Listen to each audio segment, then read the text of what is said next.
ఇది నైట్ వండిన చికెన్ ఉంది, ఇటు కాకుండా ఉంది. దీన్ని మనం ఇంకొంచెం గ్రేవీ లాగా మార్చుకోవచ్చు. ఆయిల్ వేడి చేసి ఆనియన్ వేసేసేయాలి.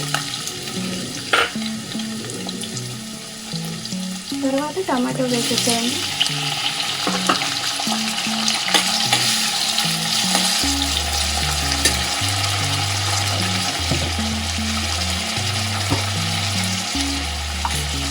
పసుపు,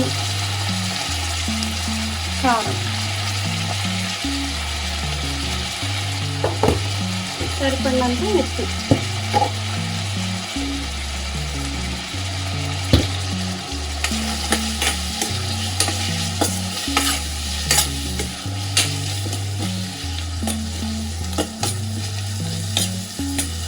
మంట మీడియంలో ఉండాలి. ఇప్పుడు ఏమాత్రం ఫ్రై చేయకుండా ఈ ఫ్రై పీసెస్ ఉంటాయి కదా చికెన్వి, ఈ చికెన్ వేసేయాలి.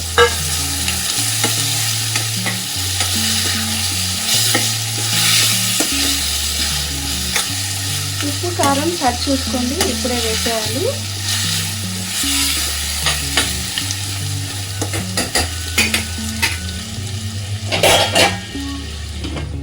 పది నిమిషాలు.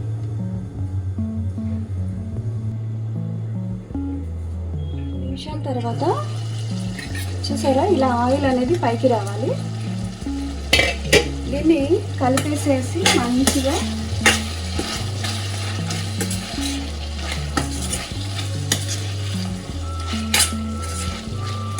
సిమ్లో పెట్టి ఇంకొక 10 నిమిషాలు,